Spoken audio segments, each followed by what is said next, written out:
आज की इस वीडियो में दोस्तों मैं आपको बताने वाला हूं कि इंडसइंड बैंक में अपना जीरो बैलेंस अकाउंट घर बैठे कैसे ओपन करते हैं। अगर आपको इस बैंक में अपना जीरो बैलेंस अकाउंट ओपन करवाना है तो आप घर बैठे ओपन करवा सकते हैं। कहीं पर भी आपको एक बार भी जाना नहीं पड़ेगा और आधे घंटे के अंदर आपका अकाउंट एक्टिवेट हो जाएगा। मतलब आपको पूरा प्रोसेस कंप्लीट करना है, उसके आधे घंटे के बाद आपका अकाउंट एक्टिवेट हो जाएगा और उसको आप फ़ोन पे, गूगल पे, पेटीएम जहां पर भी लिंक करके चलाना चाहें आप चला सकते हैं। बस इसमें अकाउंट ओपन करने के लिए आपकी उम्र 18 साल से ज़्यादा होनी चाहिए और साथ ही आपके पास आपका फिजिकल पैन कार्ड होना चाहिए, क्योंकि वीडियो केवाईसी करते समय आपको वो पैन कार्ड दिखाना पड़ेगा। तो कैसे आप इसमें घर बैठे अपना अकाउंट अब ओपन करेंगे, चलिए सीख लेते हैं। तो इंडसइंड बैंक में अपना जीरो बैलेंस अकाउंट ओपन करने के लिए जो आप ये वीडियो देख रहे हैं, आपको इसके टाइटल पर क्लिक करना है। तो यहाँ पर आपको इसमें अकाउंट ओपन करने की लिंक मिल जाएगी। तो सिंपली आप इसी लिंक पर क्लिक कर देंगे और जैसे ही आप लिंक पर क्लिक करोगे तो आपको इंडसइंड बैंक की ऑफिशियल वेबसाइट पर भेज दिया जाएगा, जहाँ से आप इसमें अपना अकाउंट ओपन कर सकते हैं। और इंडसइंड बैंक में जीरो बैलेंस अकाउंट ओपन करने की सबसे खास बात यह है कि आपका जो मोबाइल नंबर होता है वही आपका अकाउंट नंबर बन जाता है। मतलब जो भी आपका मोबाइल नंबर आप यहाँ पर डालोगे, अपने अकाउंट में लिंक करोगे, वही मोबाइल नंबर आपका अकाउंट नंबर रहेगा। बस उसमें शुरुआत में 15 ऐड हो जाएगा। तो इससे आपका अकाउंट नंबर भी तुरंत ही पता चल जाता है कि क्या आपका अकाउंट नंबर मिलने वाला है आपको।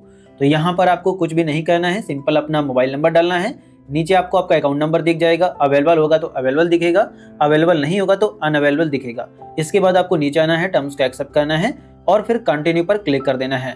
जैसे ही आप कंटिन्यू पर क्लिक करोगे आपके मोबाइल नंबर पर ओटीपी जाएगा, तो आपको वो ओटीपी डालना है और वेरीफाई पर क्लिक करना है। जैसे ही आप वेरीफाई पर क्लिक करेंगे आपको अपना आधार और पैन कार्ड वेरीफाई करना होगा। तो यहाँ पर आप अपना आधार नंबर डालेंगे, उसके बाद आप अपना पैन नंबर डालेंगे, टर्म्स को एक्सेप्ट करेंगे और उसके बाद आप यहाँ पर सेंड वेरिफिकेशन ओटीपी पर क्लिक कर देंगे। आपके आधार रजिस्टर्ड मोबाइल नंबर पर एक ओटीपी जाएगा, तो आपको वो ओटीपी डाल देना है और उसके बाद आपके सामने यहाँ पर आपकी पर्सनल डिटेल्स डालने का ऑप्शन आ जाएगा। तो जो भी आपकी पर्सनल डिटेल्स है वो आपको यहाँ पर इस पेज में डालनी पड़ेगी। तो सबसे पहले आपको अपना ईमेल आईडी डालना है। जो भी आप ईमेल आईडी अपने इस अकाउंट में लगाना चाहते हैं वही ईमेल आईडी आप यहाँ पर डालेंगे। उसके बाद आपको अपना मैरिटल स्टेटस बताना होगा कि आप मैरिड हैं या अनमैरिड हैं। अगर आपकी शादी हो गई है तो आप मैरिड पर क्लिक करेंगे, नहीं हुई है तो आप अनमैरिड पर क्लिक करेंगे। उसके बाद आपको अपनी माताजी का नेम डालना है, पिताजी का नेम डालना है फिर आपको अपना ऑक्यूपेशन चूज करना होगा कि आप करते क्या हैं। तो आप सेलेक्ट ऑक्यूपेशन पर क्लिक करेंगे, आपके सामने एम्प्लॉयमेंट टाइप आ जाएंगे। जैसे आप सैलरीड हैं, सेल्फ एम्प्लॉयड हैं, रिटायर्ड हैं, इसके अलावा प्रोफेशनल हैं, स्टूडेंट हैं। तो जो भी आप हैं वो ऑप्शन आप यहाँ से चूज कर लेंगे। जैसे मैंने सेल्फ एम्प्लॉयड को चूज किया है, तो इसके बाद अब आपको यहाँ पर अपना लाइन ऑफ बिजनेस भी बताना पड़ेगा कि आप कौन सा बिजनेस करते हैं। तो मैंने सेल्फ एम्प्लॉयड चूज किया है तो इसलिए मुझे बताना पड़ेगा।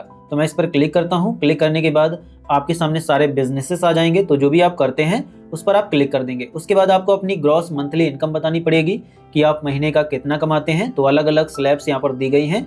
तो जितना भी आप महीने का कमाते हैं वो स्लैब्स आप अपने अकॉर्डिंग चूज कर लेंगे और उसके बाद आपको नीचे आकर के अपना परमानेंट एड्रेस दिख जाएगा। तो जो भी आपके आधार पर एड्रेस होगा वही आपको यहाँ पर आपका परमानेंट एड्रेस दिख जाएगा। इसके बाद आप नीचे आएंगे और यहाँ पर आपको अपना कम्युनिकेशन या करंट एड्रेस डालना पड़ेगा। मतलब जैसे जो आपका परमानेंट एड्रेस है ये आपका कम्युनिकेशन या करंट एड्रेस नहीं है, मतलब आप नहीं चाहते हैं कि इस एड्रेस पर आपका इंडसइंड बैंक का एटीएम कार्ड या पासबुक वगैरह भेजा जाए, तो उस केस में यहाँ पर आपको अलग से कम्युनिकेशन एड्रेस डालने का ऑप्शन मिलता है। आप इस पर क्लिक करेंगे और कम्युनिकेशन एड्रेस डालने का ऑप्शन आ जाएगा आपके सामने।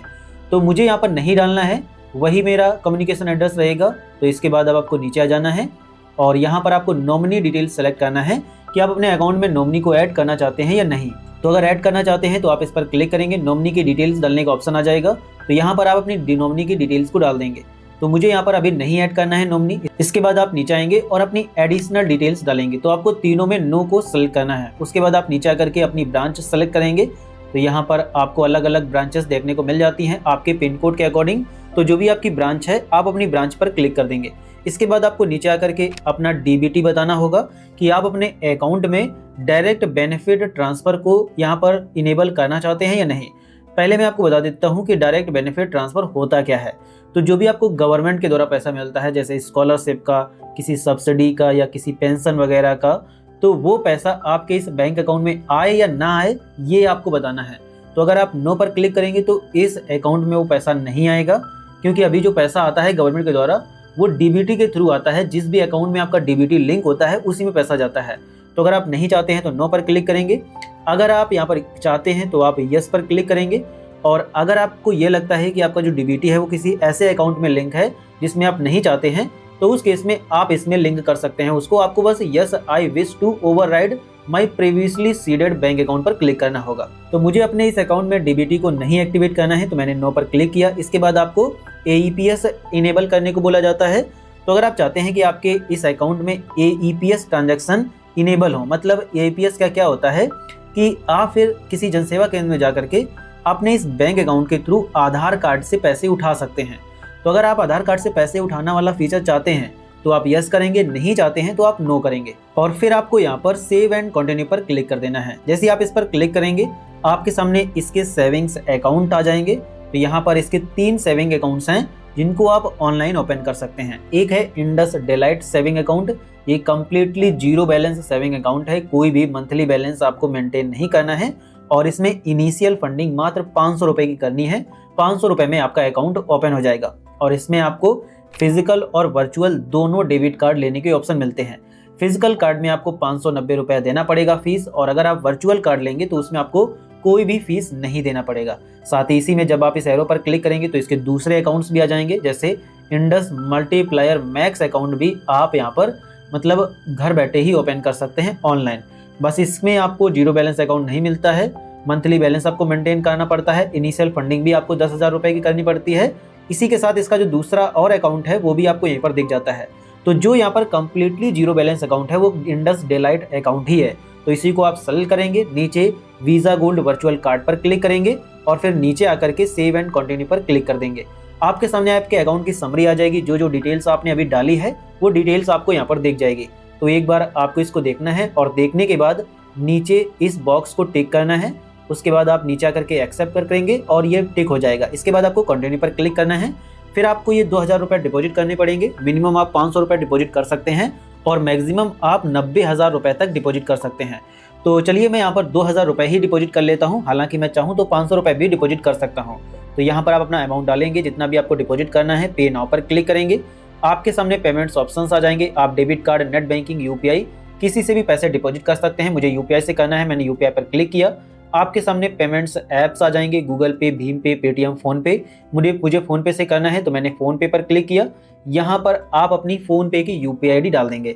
आप अपनी भी डाल सकते हैं, किसी दूसरे की भी डाल सकते हैं। तो यहाँ पर UPI ID आपको डालना है, वेरीफाई पर क्लिक करना है। UPI ID वेरीफाई हो जाएगा। इसके बाद आपको प्रोसीड पर क्लिक करना है। आपको पेमेंट करने के पेज पर भेज दिया जाएगा और यहाँ से आप मतलब अपनी पेमेंट को अप्रूव करेंगे। मतलब जो आपने UPI ID डाली है उसमें पेमेंट करने की रिक्वेस्ट जाएगी, तो वहाँ पर से आपको पेमेंट को अप्रूव करना होगा। तो फ़ोन पे में मेरे गई है तो मैं अपना फ़ोन पे ओपन करूँगा। यहाँ पर आपको पेमेंट रिक्वेस्ट दिख जाएगी। आप पे नाउ पर क्लिक करेंगे और पेमेंट को कंप्लीट कर देंगे अपनी बैंकिंग के थ्रू।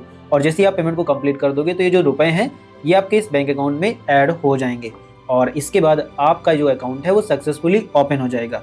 यहाँ पर आपको ये पेज आ जाता है सामने, सारे स्टेप्स कंप्लीट हो गए हैं। नीचे आएंगे तो आपको आपका अकाउंट नंबर और रेफरेंस नंबर भी देखने को मिल जाता है। साथ ही यहाँ पर बताया जाता है कि अगर आप अपनी वीडियो KYC कंप्लीट करना चाहते हैं तो वो भी आप प्रोसीड पर क्लिक करके कंप्लीट कर सकते हैं। हालांकि आपको 1 साल का टाइम दिया जाता है, आप 1 साल में कभी भी अपनी वीडियो KYC कंप्लीट कर सकते हैं और इसके बाद फिर आपको कुछ भी नहीं करना है। अब आप इस अकाउंट को कहीं पर भी यूज कर सकते हैं और साथ ही ये जो अकाउंट है ये 4 घंटे के अंदर आपका एक्टिवेट भी हो जाता है।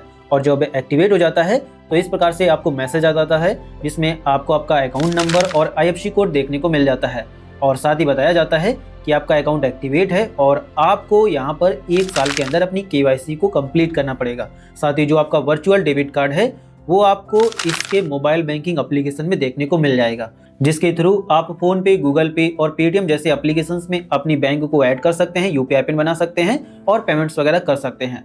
तो इस प्रकार से दोस्तों आप यहाँ पर इंडसइंड बैंक में अपना जीरो बैलेंस अकाउंट ओपन कर सकते हैं, जिसका पूरा प्रोसेस मैंने आपको बता दिया है। अगर आपको ये वीडियो पसंद आया है तो वीडियो को लाइक करिए। साथ ही अगर आपके मन में कोई भी किसी भी प्रकार का सवाल है तो आप हमसे कमेंट सेक्शन में पूछ सकते हैं।